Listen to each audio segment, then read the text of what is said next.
성경 말씀 빌립보서 2장 12절과 13절에는 이와 같은 말씀이 있습니다. 그러므로 나의 사랑하는 자들아, 항상 두렵고 떨림으로 너희 구원을 이루라. 너희 안에서 행하시는 이는 하나님이시니 자기의 기쁘신 뜻을 위하여 너희로 소원을 두고 행하게 하시나니.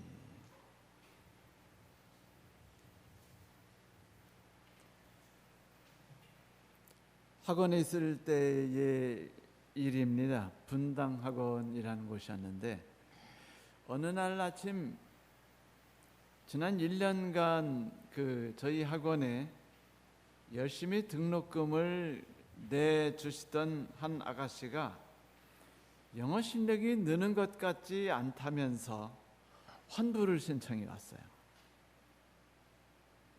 그 아가씨는 저희 학원에서 주장하고 있는 You too can speak English, 당신도 영어를 잘할 수 있습니다 라는 구호를 철석까지 믿었대요. 믿고 5단계까지 10개월 동안 힘들게 다녔답니다. 매일 새벽 4시 반에 일어났대요.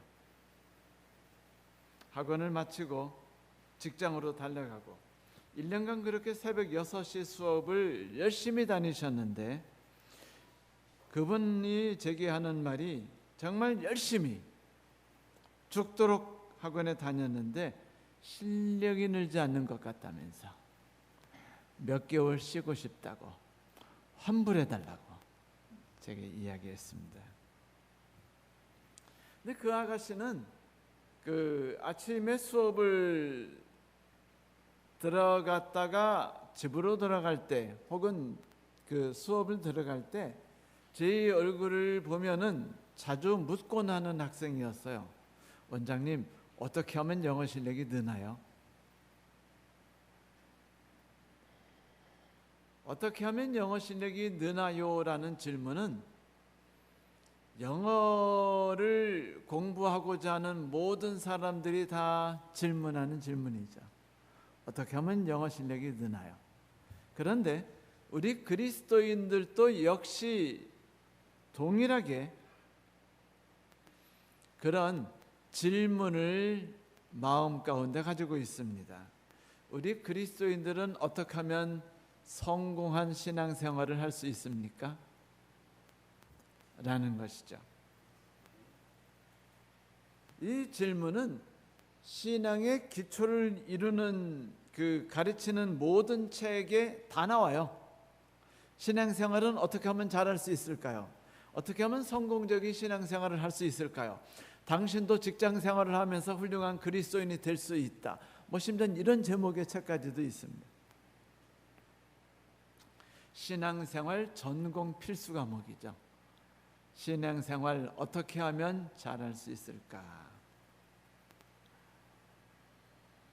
그런데 이 질문에 문제가 있을 수도 있어요.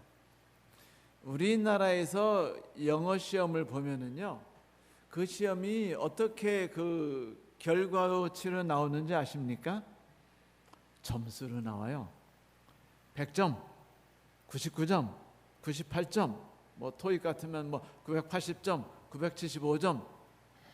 참고로 말씀드린다면 우리나라 대학생들의 평균 토익 점수는 300점입니다. 대학교 1학년과 2학년 학생들의 평균 점수가 300점이에요. 형편없죠. 그런데 공무원을 들어가서 어느 정도 영어를 좀 보여주려면 700점 이상은 돼야 돼요. 그리고 점수 높여주고 싶으면 950점대는 충분히 높여놔야 되죠.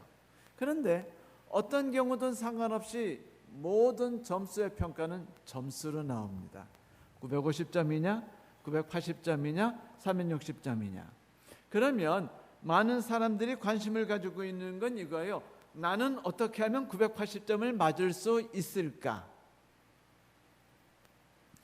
이런 식으로 인생을 살아가다 보니까 신앙에서도 비슷해졌어요.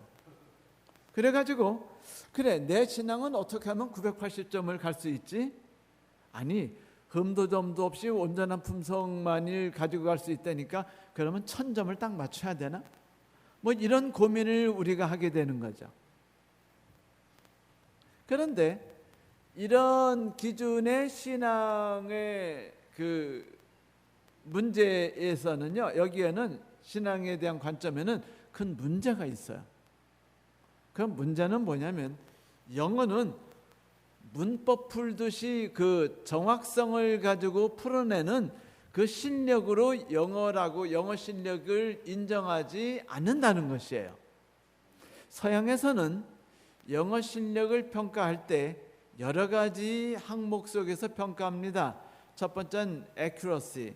그래, 문법이 정확한가, 말할 때 실수를 하는가 하지 않는가. 그런데 이거는요, 전체 평가에서 4분의 1밖에 차지하지 않아요. 별 볼 일 없습니다. 그거보다 더 중요한 게 뭔지 아세요? 당신이 말하고 싶은 바를 제대로 표현할 수 있는가? 그거보다 더 중요한 게 뭔지 아세요? 상대방이 말하는 바를 이해할 수 있는가? 다시 말하면 문맥을 이해하고 그 사람이 의도가 뭔지를 말하는 데에서 찾아낼 수 있느냐? 그 다음에 마지막으로는 당신이 계획하고 있는 생각을 방법을 짜서 계획을 짜서 나는 먼저 오른쪽으로 돌아가지고 그 다음엔 직선으로 쭉 나간 다음에 계단을 타고 그 길을 올라가겠습니다 라는 계획을 세운 다음에 계획대로 말할 수 있는가? 전략이죠. 이 네 가지를 가지고 영어 실력을 평가해요. 다시 말하면 언어 능력을 평가합니다. 그러니까 한글 시험을 본다면 한국 사람이 한글 시험을 본다면 문법을 얼마나 잘하느냐가 하나도 중요하지 않아요. 거의 중요하지 않습니다. 문법 틀려도 좋대요. 뭐가 중요해요? 하고 싶은 말을 다 했는가? 상대방이 말하고 싶은 바를 요점을 알아들었는가? 이게 중요하다는 겁니다. 그 과정 속에서 어떤 식으로 말할지 그거는 내 맘대로라는 거예요. 그런데 한국에서는 그딴 거 다 무시하고 한 가지만 계산합니다. 영어 실력에 있어서 실수를 했는가 하지 않았는가. 그러니까 이 문제가 신앙생활에서도 영향을 미쳤어요. 그래가지고 많은 성도들이 신앙을 생각하면 이렇게 나는 어떻게 하면 다니엘처럼 목숨을 다하여 음식물을 삼가고 그 다음에 그 사람들 앞에서 두려움 없이 하나님의 원칙대로 살아갈 것을 결심하는가? 나는 어떻게 하면 요셉처럼 그렇게 끝없이 용서하면서 살아갈 수 있을까? 실제로 들여다보면 요셉 그렇게 끝없이 용서하지 않았어요. 속상했고 절망했고 분노했었어요. 다니엘은 그 사람 결점을 차마 쓰지 않았으니까 그렇지 아마 썼으면 결점투성이었을 거예요. 나는 어떻게 하면 욥처럼 그렇게 모든 환난 속에서 인내하며 살았을까? 여러분, 욥이요, 그 하나님의 시련 주자 대들고 분노하고 차라리 죽여주세요라고 소리 질렀던 사람이 욥이었습니다. 그런데도 불구하고 사람들은 욥처럼 뭐 다니엘처럼 다윗처럼 뭐 이러면서 그 방면에 있어서 실수가 없고 그러니까 점수가 잘 나와야 된다는 것이죠. 970점, 980점 이렇게 맞는 것을 신앙이라고 생각해요. 그러다 보니까 매일 고민하는 게 뭐예요? 나는 오늘도 죄를 저질렀는가? 저지르지 않았는가? 나는 오늘 하나님의 말씀대로 성철하게 기도를 했는가? 나는 성경을 읽었는가? 나는 사람들에게 나가서 봉사생활과 전도 활동을 했는가? 얼마나 했는가? 몇 시간을 했는가? 그런데 몇 시간을 했는 게 뭐가 중요하죠? 중요한 거는 성경을 읽고 십계명을 지키고 교회 열심히 참석하고 전도 활동하고 11조를 얼마나 냈느냐가 아니에요. 그것은 매우 중요하죠. 신앙의 기본이기도 합니다. 하지만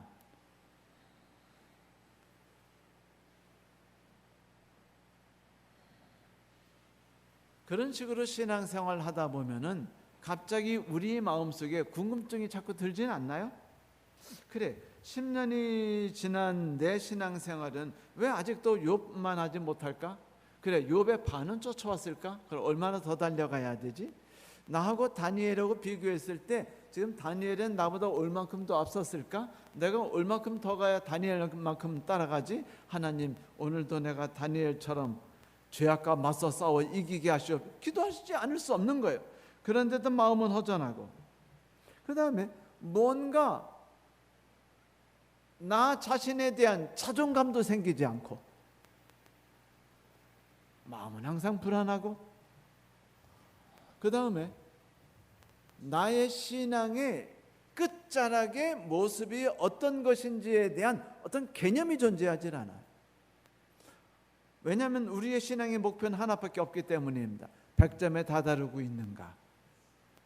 여러분, 100점에 다다르고 있는가는 신앙이 아니에요. 그건 한국 사람들이 좋아하는 그냥 세상 살아가는 방법일 뿐입니다. 전영놀이 하나님에게 이렇게 질문을 던졌어요. 하나님, 왜 저는 아침 노을처럼 저렇게 신선하고 그리고 멋진 게 그렇게 하늘을 꾸미지 못하는 건가요? 전 왜 그렇게 어둠침침하고 뻘겋게만 그렇게 하늘을 색칠할 수밖에 없습니까? 이렇게 묻는 거는요, 어리석은 질문이에요. 왜냐하면 저녁놀은 저녁놀만의 모습과 색깔이 따로 있어요. 아침 햇살과는 달라요. 그가 가지고 있는 명확한 모습이 있고, 저녁놀이 할 생각은 뭐냐면, 나는 어떻게 하면 가장 아름답고 나만의 색깔을 가지고 있는 저녁놀로서 비춰나갈 수 있을까입니다. 그런데 저녁놀이 생각하기에 나는 왜 저렇게 아침 노을처럼 저렇게 신선하고 그 상쾌한 그 기운을 불어일으키는 그런 그런 아름다운 색을 뿌려주지 못할까? 이건 처음부터 잘못이에요. 뭐냐면요, 강아지가 가만히 보니까 주인이 고양이를 사랑하는 것 같으니까 일부러 고양이처럼 그냥 아웅아웅 하면서 소리 지르면서 고양이 흉내를 내는 것과 같아요. 강아지가 고양이 흉내를 내기 시작하면 그 순간 강아지는 강아지가 아니고 집에서 내쫓길 수밖에 없습니다. 정체성을 잃었거든요. 성도 여러분, 여러분의 신앙의 목적은 무엇인가요? 신앙의 꿈은 뭡니까? 100점 만점인가요? 그저 흠도 점도 없는 온전한 품성을 갖는 것으로 끝나는 겁니까? 아무 색깔 없이, 아무 모양 없이 그냥 100점이면 되나요? 죄 짓지 않고.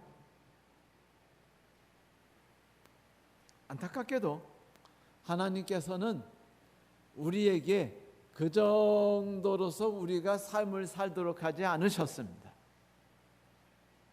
성경 빌립보서 2장 12절과 13절에 보면은 여기에 우리의 신앙은 어떤 모습으로 꿈을 꿔야 되며 어떤 모습으로 나의 신앙을 만들어가야 되는가에 대하여 이렇게 말해주고 있죠. 그러므로 나의 사랑하는 자들아, 항상 두렵고 떨림으로 너희 구원을 이루라. 너희 안에서 행하시는 이는 하나님이시니 자기의 기쁘신 뜻을 위하여 너희로 소원을 두고 행하게 하시나니. 두렵고 떨리는 마음으로, 여러분 두렵고 떨리는 마음을 가져보신 적 있나요?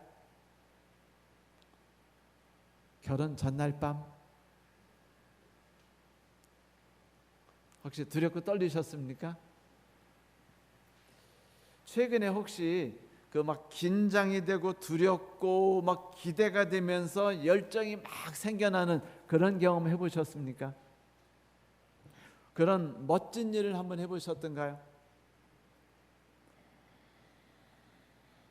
언젠가 목회자 협의회 때 그 혼창통이라는 책의 에서 덕후 발표를 하는 그 기회를 가졌습니다.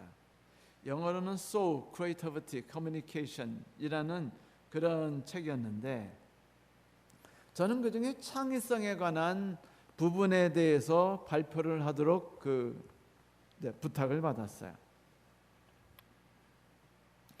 그날 발표 직전에 저는 아주 그냥 막 손이 이렇게 벌벌벌벌 떨렸습니다. 왜냐하면 이 무너져가는 36 외국어 학원을 위기에서 벗어나게 해줄 덕목 중에 하나가 창의성이거든요. 그렇다면 분원장님과 함께 이 창의성을 어떻게 우리의 삶 가운데서 끌어내서 이 학원이 그것으로 학생들과 함께 그 즐거움을 나눌 수 있을까에 대한 방안을 이야기하려는 생각을 하니까 막 고민이 되고 신나고 막 기대가 되는 거예요. 그러니까 제 몸에 피가 막 돌기 시작했고 활력이 넘치니까 자연스럽게 손이 떨리는 겁니다. 여러분, 그런 경험들 해보셨죠? 또한 저는요, 이 놀랍고 큰 중요한 내용을 그 목회자들과 함께 나눈다는 것이 너무 큰 일이라고 생각했기 때문에 두렵고 떨렸어요. 내가 과연 내가 맡은 시간 동안에 내가 가지고 있는 내용을 그 목회자들과 함께 잘 나눌 수 있을까? 그들의 마음속에 그려 나는 어떤 방식으로 창의성이라는 것을 가지고서 나의 학원을 새롭게 만들어 볼 수 있을까? 어떻게 하면 창의성이라는 것으로 운영할 수 있을까를 고민하게 해줄 수 있을까에 대해서 두려운 마음과 걱정되는 마음이 생기기 시작했어요. 그래서 막 제 순서 되기 전에 막 기도하기 시작했습니다. 오 하나님, 제가 제 발표 시간에 꼭 발표를 잘해서 목회자들이 이 귀중함을 꼭 느낄 수 있게 좀 도와주십시오. 간절히 기도했습니다. 오늘 사도 바울은 우리에게 그러므로 나의 사랑하는 형제들아 항상 두렵고 떨림으로 라고 말하고 있어요. 뭔가 기대되는 것 같지 않습니까? 내 신앙을 꿈꾸고 모습을 꿈꾸고 그 아름다운 결과를 상상해보고 미리 즐거워하는 것, 그리고 그것을 이루어 나가기 위해서 나의 모습을 이뤄나가는 일이 어떻게 진행될까? 하나님이 나를 어떤 식으로 이끌고 갈까? 내가 이끌고 가신 하나님을 어떻게 붙들고 따라갈까에 대해서 긴장이 되고 흥분이 되는 그런 느낌 가져보지 않으셨나요? 오늘은 어떤 삶이 나를 기다릴까? 오늘은 집사람이 어떤 맛있는 음식을 해줄까? 오늘은 우리 아들이 어떤 행복하고 즐거운 소식을 나에게 전해줄까? 뭐 이런 것들이 우리의 삶을 행복하고 흥분되고 즐겁게 만들어주지 않습니까? 그래요. 두렵고 떨림이라는 것은 하나님과 함께 만들어 나가는 신앙의 길과 그 도달할 멋진 목표에 대한 기대감과 흥분감으로 두렵고 떨리는 겁니다. 여러분, 나의 미래를 생각할 때마다 한번 두렵고 떨림을 느껴보세요. 그 전율을 말입니다. 그 흥분을, 그 새로움을. 그렇다면 하루가 지치지 않고 시작될 거예요. 또 하루가 시작되는구나. 오늘은 이 지겨운 하루를 어떻게 지내갈까가 아니라 오늘 하루가 또 왔구나. 이 신나는 걸 어떻게 다 채워야지? 어떤 즐거움이 나에게 찾아올까? 하나님이 오늘은 나에게 어떤 선물과 어떤 놀라움을 가져다 주실까? 그 길이 나의 멋진 미래를 만들어 나가는 데 있어서 어떤 영향을 줄까를 기대해 보면서 살아보는 것이 우리에게 신나지 않겠습니까? 두렵고 떨림이라는 건 바로 이런 것이에요. 그 다음에 12절 후반에는 사도 바울이 이렇게 얘기해요. 예수께서 심어준 너만의 구원을 완성시키라. 바울은 우리의 개인의 구원을 이루어 나가라고 말했습니다. 그런데 이 말씀을 잘 읽어보면은 바울이 말한 것은 어떻게 하면 너의 구원을 이룰 수 있을까에 대해서 이야기하는 것이 아니고 그 다음에 너의 구원을 위하여 애쓰라가 아니었습니다. 그 말씀은 뭐냐면 그대의 구원을 이루어 나가라는 그 말씀하신 거예요. 무슨 구원이요? 그대의 구원. 너 자신만을 위한 구원. 너 자신만을 위해서 세워진 구원. 그러니까 너 토익 몇 점 맞았니? 786점. 나는 920점 맞았는데 뭐 이런 평가, 비교 평가가 될 수 없는 게 신앙이지 않습니까? 그러니까 너 자신만의 구원을 이루어 나가라는 것은 너 하나님이 네 삶 속에 너를 위해 십자가에 달려 돌아가시고 너를 구원하시면서 시작하신 너의 마음 가운데 심어주신 씨앗대로, 씨앗이 원하는 대로 너는 너의 모습을 키워나가면서 너의 모습을 이루어가기에 애쓰라는 것이었어요.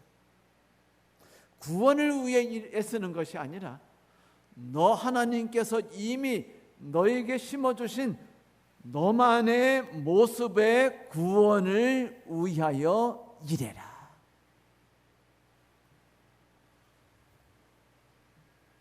어떤 모습으로 성장해 나갈 거냐고 묻는 것입니다. 나의 신앙의 모습은 어떤 모습인가를 물어보는 것은 매우 중요해요. 왜냐하면 그래 너희 신앙은 몇 점이니? 저요 796점인데 이렇게 말하는 건 나의 신앙에 개성이 없는 거예요. 나만의 모습이 없는 겁니다. 그냥 천편일적이에요. 기계에서 그냥 쉬지 않고 뽑아져 나오는 모양과 색깔이 똑같은 기계예요. 그 기계를 보고 평가하는 건 이것밖에 없어요. 불량 아니면 정상. 여러분 불량 아니면 정상이란 모습으로 우리가 하늘나라 간다는 게 너무 억울하지 않습니까? 그렇지 않나요? 오히려 내가 하늘에 갈 때 아주 달콤하면서도 싱그러운 맛이 있고 그 살색이 아주 그냥 노란색과 교묘하게 어우러지면서 뭔가 보기만 해도 그냥 막 물어서 먹고 싶은 적당히 단단한 그 백도 복숭아를 완성시킨다면 그것은 어쩌면 나만의 모습이라고 말할 수 있겠죠. 사도 바울은 그렇게 말한 거예요. 하나님께서 너에게 너만의 모습을 심어주셨으니 너는 이제부터 하나님께서 너희 안에 심어주신 능력을 따라서 너만의 모습으로 성장해 가라는 것입니다. 아니 왜 우리가 요셉처럼 살아가야 합니까? 왜 우리가 다윗처럼 살아가야죠? 왜 우리가 다니엘처럼 살아가야 합니까? 그런 게 어디 있어요? 그럼 부모가 이렇게 말하는 것과 똑같아요. 야 도연아 너 아빠가 살아간 방법대로 네가 똑같이 살아가야 돼. 알았지? 공부도 아빠가 한 방법대로 하면 성공할 거고 그리고 살아가는 방법도 아빠가 이끈 방법대로 그대로 가면 아주 쉽게 따라갈 수 있을 거야. 아니에요. 우리 아들은 우리에게 항상 말합니다. 나는 나이고 아빠는 아빠입니다. 그러니까 나의 인생에 대해서 나만의 계획과 나만의 길이 있으니 아빠가 가지고 있는 올바르다는 신앙관과 생활관으로 나에게 가르치거나 나를 이끌려고 하지 마세요. 근데 처음에는 그 말 들으면 되게 기분이 나빠요. 그런데 우리가 기분이 나쁘다는 말이 재밌는 말이에요. 왜 내가 기분 나빠야죠? 그건 즐거운 일입니다. 그건 뭐냐면 아들이 이렇게 말하는 거예요. 아빠, 나는 이제 하나님께서 내 안에 심어주신 나만의 길을 발견했어. 알고 보니까 아빠가 살아가던 길하고는 다르네. 그래서 이제 우리 집안에는 아빠의 신앙 모습만이고 그리고 엄마의 신앙 모습 말고 나만의 신앙 모습이 이제 새로이 만들어졌어. 기대되지 않아? 이렇게 물은 거예요. 그랬더니 제가 기분 나빠하면 그건 뭐를 말하는 거죠? 하나님이 그 아이에게 심어주시고 그 아이에 대해서 꿈꾸시는 꿈을 제가 뭐 하는 거예요? 거부하는 겁니다.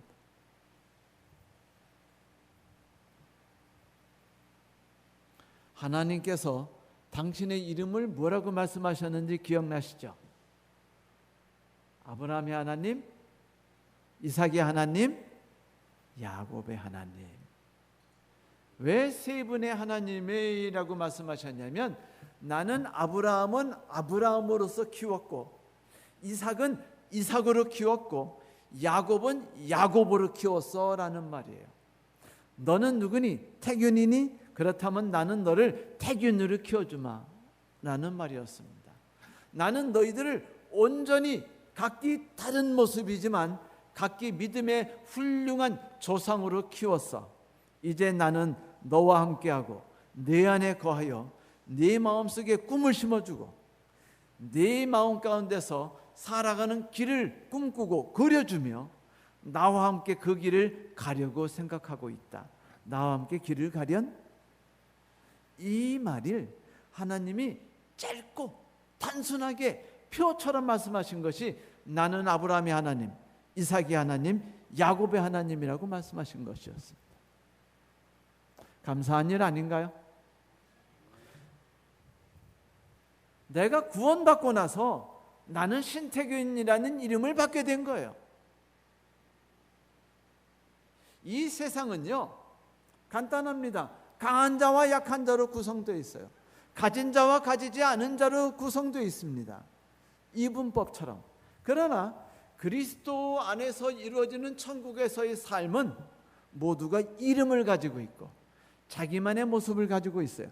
강한 자가 더 뛰어나지 않으며 약한 자가 더 모자라지 않습니다. 980점이냐 930점이냐는 아무 관련이 없어요. 오직 하늘나라에서는 너는 누구냐? 네 이름은 무엇이냐? 내가 너의 삶을 어떤 식으로 이끌려고 하던 너는 그 삶이 마음에 들었니? 그리고 그 삶대로 이끌어가는 너의 삶이 즐겁니? 라는 것이에요. 우리는 그것을 자꾸 고민하고 생각해야 합니다. 성도 여러분, 자주 아침마다 하나님께 물어보세요. 기도하실 때, 오 주여, 저에 대해서 어떤 꿈을 꾸고 계십니까? 당신께서 오늘 제가 제 꿈을 이루기 위해, 당신께서 두신 꿈을 이루기 위해서 살아가는 삶에 제가 어떤 방식으로 이루어 나갈 수 있을까요? 저와 함께 하십시오.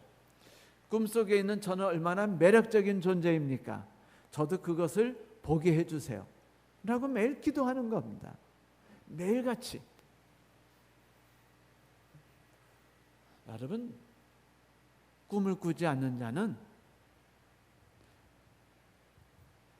자기의 모습을 이룰 수 없어요. 그런 사람들은요, 자존감이 있을 수 없습니다. 자존감이 떨어지는 사람들은요, 자살률이 높아요.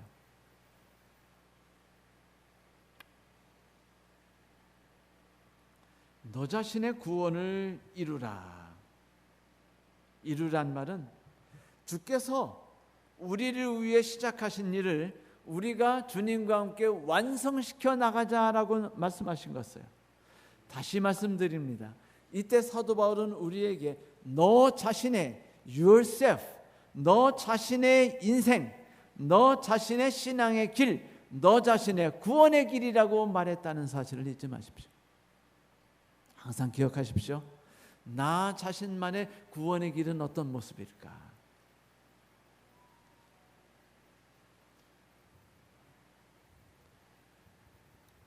다른 사람의 멋진 것을 부러워하지 마세요. 슈퍼맨과 배트맨이 갖고 있는 그 이념이 뭐였는 줄 아세요? 만민구원이었습니다. 만민구원. 그런데 여러분, 그런 거 부러워하실 필요가 없어요.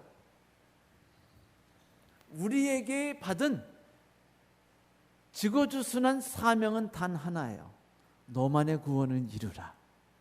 이것이 하나님이 우리에게 주신 말씀입니다. 다른 거 따지지 마세요. 나에게는 내가 제일 중요합니다. 나만의 구원을 이루는 것이 내가 이 땅에서 이루어야 할 가장 중요한 대명제입니다. 큰 목적이죠. 사람들은 각기 얼굴이 달라요. 성격이 다릅니다. 생각이 달라요. 쌍둥이들도 서로 간에 완전히 다른 모습과 다른 삶을 살아가면서 자기가 만든 인생을 행복해 합니다. 누구를 닮아가기 위해서 삶을 이루어 나가는 것은 내가 아닌 나를 꿈꾸는 것이에요. 하나님은 야곱을 위해서 사다리를 만들어 주셨죠. 그날 꿈에 그가 잠을 자는데 밤중 꿈에 사다리가 쫙 하고 나타났어요. 그런데 사다리를 보니까 천사가 하늘에서부터 쫙 내려왔다 올라갔다 내려왔다 올라갔다 하는데 그게 자기만을 향한 사다리였습니다. 그런데 인생을 살다 보니까 저 양반의 인생이 신앙이 아주 모본처럼 보여요. 그러면 내가 나만의 사닥다리를 놔버리고 사다리를 갈아타야 되나요? 저 사람의 사다리로 올라가야 되나요? 저쪽에 있는 천사들이 일하는 게 더 마음에 들고 저쪽에 신앙이 같이 있어서 보여서? 아닙니다. 그렇게 한다면 하나님께서 나만을 위해서 만드신 사다리는 무용지물이 되는 것이고 하나님이 얼마나 섭섭해 하시겠어요. 그리스도인에게 있어서 최대 위기가 뭔지 아십니까? 하나님이 나를 위해서 직접 설계하신 나만의 모습을 사랑하지 않는 겁니다. 나는요 전도 잘 못하는 사람일 수 있어요. 그런데 우리 교회에 이제 어떤 목사님이 오셔서 그 전도하라고 설교하시면서 영상을 틀어주시는데 거기 보니까 뭐 길가 가서 뭐 사람들에게 웃으면서 전도지를 나눠주고 그 사람으로 인해서 친애받는 분이 뭐 365분이라고 막 하면서 막 말하면서 우리도 그렇게 전도합시다 그 방법을 따르자 그러면은요 괜히 자괴감이 들면서 나는 저런 것도 못하고 그러면 나는 신앙을 올바로 살지 않는. 여러분 왜 그런 생각을 하나요? 걔는 걔예요. 걔는 나처럼 내 인생의 아름다움을 살 줄 모르니까 대신 전도하는 거로 인생의 맛을 찾은 겁니다. 열심히 하라고 하세요. 걔 보고 열심히 전도하라고 하세요. 300명씩 400명씩 침례주라고 하세요. 나는 한 명만 침례줘도 내가 걔보다 훨씬 멋있는 나만의 인생을 살아갈 수 있습니다. 나는 나의 모습이 있어요. 나는 나의 모습대로 내 손주를 아끼고 뽀뽀하며 걔의 인생을 가꿔주고 그리고 걔의 어려움들을 헤아려주고 배려하는 삶을 사는 삶을 살아갈 수 있습니다. 낯선 사람에게 나선다는 소리는 활달하다 이렇게도 말할 수 있지만 가까운 사람에게 많은 시간을 쓰는 것에 대해서 어색하다라고도 말할 수 있는 것입니다. 부러워하지 마세요. 남의 신앙을 결코 부러워하지 마세요. 하나님은 나만의 신앙을 설계하셨습니다. 나만을 위해서 일하고 계십니다. 장미에 매달려 피어있는 꽃이 수십 개지만 그 중에 같은 꽃이 하나도 없지 않습니까? 그러나 그 모든 것들 중에서 하나도 잊혀지는 것은 없어요. 예수께서 말하지 않으셨습니까? 네 머리털에 하나하나를 내가 이름을 붙였다. 그것이 사복음서에 나오는 말씀이에요. 하나님께서는 너희들의 머리칼 하나하나에 이름을 붙였다. 우리가 그것을 머리털 하나를 세시는 하나님이라고 생각한다면 그건 큰 오산입니다. 성경의 원어를 본다면 그분께서는 이렇게 말씀하셨어요. 나는 머리털 하나하나에도 이름을 붙였고 그 이름 하나에 머리털 하나하나에 개성을 줬고 가치를 두고 있으며 그것을 귀중히 여기고 있다고 말했어요. 그렇다면 30억 명이든 40억 명이든 모든 살아가는 인간 속에서 내가 결코 하나님 앞에서 무시당하는 존재가 아닌 거예요. 하나님은 나에게 이름을 붙여주셨고 하나님은 내가 나만의 모습으로 태어났으니 나만의 모습으로 성장하고 완성하기를 꿈꾸고 계셔요. 그리고 그분은 그것으로서 행복해 하실 것입니다. 성도 여러분, 자신에게 주어진 인생을 살아가십시오. 자신에게 주어진 인생을 위해서 성장하기까지 힘써 나가십시오. 결코 다른 사람의 인생과 다른 사람의 신앙을 바라보며 부러워하지 마시고 누구처럼 신앙생활을 합시다에 속아 넘어가지 마세요. 그건 어쩌면 사탄의 속삭임일 수 있습니다. 간호사가 되기 위해서 애를 쓰는 딸이 있었습니다. 그녀가 여러 달 동안 고민하는 것을 보고 부모가 물었죠. 그래, 마음의 생각을 다 말하렴. 요즘에 뭐 때문에 고민하고 있니? 함께 기도하자. 그 딸이 대답하기를, 엄마 아빠, 제가 엄마 아빠의 마음을 상하게 할 것 같아요. 엄마 아빠가 원하는 대로 제가 간호사가 될 수 없을 것 같아요. 아무리 생각해도 하나님 뜻이 아닌 것 같아요. 그러자 그 부모님이 이렇게 대답하셨습니다. 얘야, 우리도 하나님의 뜻이 너의 인생에서 이루어지는 것을 바란다. 다른 것은 원하지 않아. 그것은 오직 우리를 불행하게 만들 뿐이지. 맞아요. 성도 여러분, 여러분 자신만이 아니라 여러분의 가족의 식구에게도 내가 살아가는 방식의 신앙을 밀어붙이지 마세요. 어떤 사람은 새벽에 기도하는 사람이 있어요. 어떤 분들은 밤에만 기도하는 분이 있습니다. 어떤 분들은 하루에 3시간 기도하는 분이 있고, 어떤 분들은 하루에 5분 기도하는 분이 있어요. 그렇다면 3시간 기도가 5분 기도하는 분보다 신앙이 더 뛰어난가요? 새벽에 기도하는 분이 저녁에 기도하는 분보다 더 뛰어납니까? 그렇지 않아요. 5분 기도하는 분이 3시간 기도하는 분보다 전혀 신앙이 연약하지 않을 수 있어요. 그것은 그 사람의 성향에 맞는 것이기 때문입니다. 빨리 꽃을 피고 빨리 화려하게 쳤다가 그 다음에 일찍 지면서 자기 몸을 거름으로 주고 다음 해 또다시 꽃으로 태어나는 풀도 있지 않습니까? 길게 나무에 매달려 있는 것만이 꽃이 아니고 그것만이 나무가 아닙니다. 그래요, 여러분. 나는 아침에 식사하지 않는 사람일 수 있어요. 나는 밥 먹은 뒤에 과일을 먹는 사람일 수 있어요. 그리고 나는 밥 먹을 때 누구와 신나게 이야기하는 사람일 수 있고, 나는 밥 먹을 때 아무 이야기를 하지 않는 사람일 수 있습니다. 그래서 어쩌다고요? 그 모습에 대해서 자부심을 가지시고 그 모습 속에서 하나님이 꿈꾸시는 모습을 만들어 나가시면 되는 겁니다. 고집이 세다고요? 남에게 양보하지 않고 너만 생각한다고요?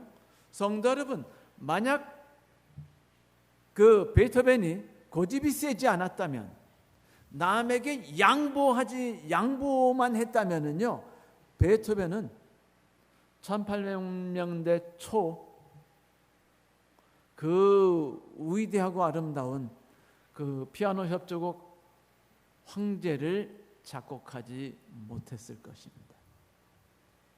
그는 과거의 사람들이 작곡은 이런 식으로 해야 돼, 인생은 이런 식으로 꿈꿔야 돼 라고 말했을 때 그는 그 모든 걸 다 깨부셨어요. 내가 왜 카텐자를 해야지? 그리고 내가 왜 협주곡 할 때 피아노부터 할 수도 있는데 내가 왜 관현악이 먼저 시작하도록 만들어야 돼? 악장과 악장이 붙으면 어때? 꼭 떨어뜨려야 돼? 나는 내 모습과 내 삶을 만들어 나갈 거야. 남이 뭐래든 그건 상관이 없어. 그렇게 해가지고 협주곡을 만들어서 발표를 했어요. 그 발표할 때 그 피아노를 친 사람이 누군지 아세요? 우리가 알고 있는 유명한 체르니입니다. 자, 피아노 친 분 중에 체르니 안 치신 분들이 없죠. 체르니가 피아노를 쳤는데 연주가 끝난 다음에 사람들이 분노했어요. 화를 내면서 그 이따구로 작곡을 해가지고 음악이 이따구냐고 하면서 다 짜증을 내고 참 오늘 기버렸다고 속상해했습니다. 베토벤이 화가 나가지고 피아노 협주곡 만드는 것을 다 때려쳐버렸습니다. 그 뒤에 베토벤이 협주곡을 만들지 않았어요. 베토벤의 협주곡 3번처럼 웅장하고 4번처럼 아름다우면서 우아했던 그 모든 것들을 다시는 우리가 들을 수 없게 된 것은 사람들이 베토벤이 만든 자기만의 모습을 비난했기 때문이었어요. 인정하지 않았기 때문이었습니다. 받아들이지 않았기 때문이었죠. 그러나 나중에 리스트라는 사람이 베토벤의 피아노 협주곡 5번 황제를 쳐보고 나서 와, 이렇게 위대한, 이렇게 정말 대단한 곡이 세상에 태어날 수 있는가라고 생각한 다음에 이것을 세상에 꺼집어냈고 지금은 세계 최고의 음악이 됐습니다. 자기의 모습을 거부하지 않았기 때문이에요. 남들이 요구하는 대로만의 신앙의 삶을 살아가지 않았기 때문입니다. 여러분, 아침에 못 일어나시면은요, 염려하지 마세요. 늦게 일어나세요. 10시에 일어나세요. 그리고 저녁에 기도하시고 저녁에 성경 읽으시면 됩니다. 그냥 어쨌단 말입니까? 그것도 신앙이에요. 그것도 모습입니다. 안식일 날 예배 이상하게 11시 반에 꼭 오게 되면은요, 그것도 너무 죄책감 갖지 마세요. 그것도 어쩌면 나의 모습일 수 있습니다. 그러나 항상 두렵고 떨리는 마음으로 바라보시는 건 잊지 마셔야 합니다. 하나님께서 나를 위해 품으신 뜻은 어떤 것일까? 나는 과연 지금 그분이 꿈꾸시는 대로 살아가는 것일까? 이때 중요한 것이 필요한 능력을 얻는 방법이죠. 사도 바울이 말했어요. 너희 안에 행하시는 이는 하나님이시니 자기의 기쁘신 뜻을 위하여 너희로 소원을 두고 행하게 하신다. 와, 정말 멋진 말씀 아닙니까? 킹 제임스 버전은 이렇게 말했죠. 이는 너희 안에서 역사하시는 분은 하나님이시니 그분의 선한 기쁘심에 따라 뜻을 두고 행하게 하심이라. 나를 위해서 하나님이 뜻을 두셨다는 거예요. 나를 위해 특별히 그림을 그리셨어요. 나를 위해서 특별히 대단한 생각을 하셨어요. 그리고 그 일을 이루기 위해서 당신께서 내 안에 거하려 하십니다. 어떻게 하려 하신다고요? 거하려 하십니다. 그분은 그 일을 이루시는 분이셔요. 그분이 나는 아브라함의 하나님이요 이삭의 하나님이요 야곱의 하나님이라고 말씀하신 뜻이 뭡니까? 그거는 나는 내가 원하는 일은 반드시 이루어낸다라고 말하는 거예요. 여러분, 아브라함이 왜 그렇게 오래 살았겠어요? 그렇게 오래 살지 않으면 하나님께서 그의 위대함을 완성시킬 수 없기 때문이었을 거예요. 너무 신앙 오래 살려고도 생각하지 마세요. 만약 어떤 분이 신앙 짧고 굵게 살았다면 그것도 하나님의 뜻일 것입니다. 본헤퍼는 히틀러 치하 때 남들과 같은 그리스도인으로서 멈추기를 원하지 않았어요. 그는 하나님이 주신 자기만의 신앙의 모습대로 살길 바랬어요.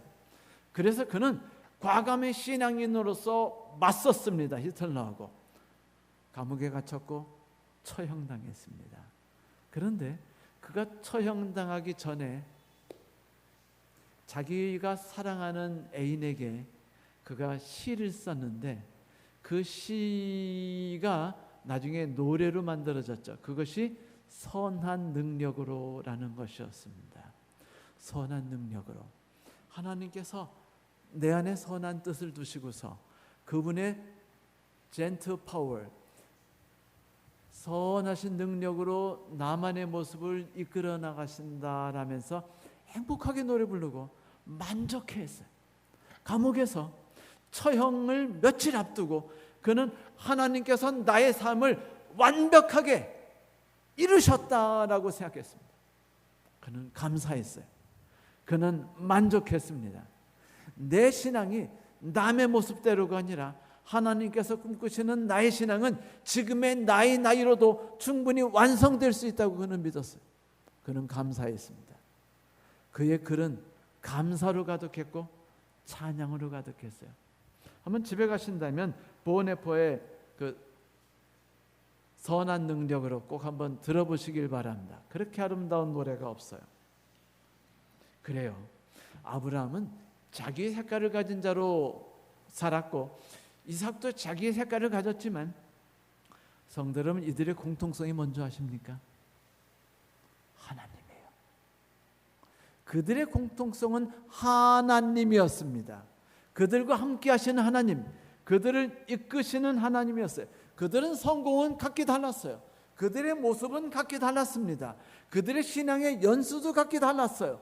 그러나 그들에게 공통된 점이 있었는데 그것은 하나님이 그들의 삶을 주관하고 이끄셨다는 것이었어요. 하나님의 뜻이 그들 안에서 역사할 수 있도록 그들이 하나님의 뜻에 따라서 순종했다는 것이었습니다. 그러니 성도 여러분, 하나님께 간구하십시오. 오직 예수 그리스도께서 나의 삶이 주인이 되어 주시기를 기도하십시오. 모든 식물은 자기의 성격대로 자라요. 수박은 수박을 만들고 사과는 사과꽃을 피죠. 그러나 그들은 언제나 뿌리를 땅에 단단하게 박고 있습니다. 여러분의 삶을 오직 예수 그리스도에게, 오직 하나님에게 깊이 뿌리 박으시게 되기를 간절히 바랍니다. 하나님의 말씀, 하나님의 우리를 이끄심, 그것만이 우리의 삶의 능력의 원천입니다. 우리의 모습으로, 우리의 색깔을 가지고 우리의 향기를 갖도록 만들 수 있는 하나님의 계획이 우리 안에서 이루어지기를 바란다면 말씀을 읽으세요. 그분과 함께 기도 시간을 가지시기 바랍니다. 매일 그분에게 여쭤보세요. 자신이었으면 그냥 카톡에다가 하나님이라고 쓴 다음에 거기다가 카톡을 보내세요. 하나님, 오늘 제게 원하시는 게 뭡니까?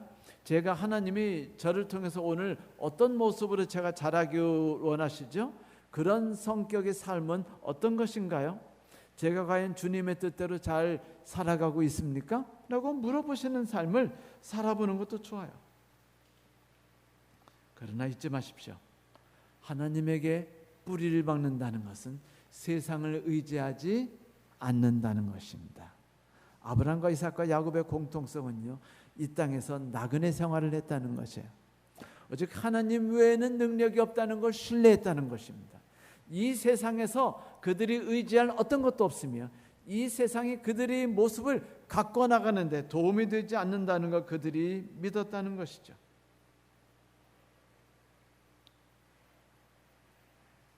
하나님 안에서 멋진 삶을 이루시기 바랍니다. 다시 한번 질문 드립니다. 나는 그리스도인으로서 어떤 사람으로 살아가야죠?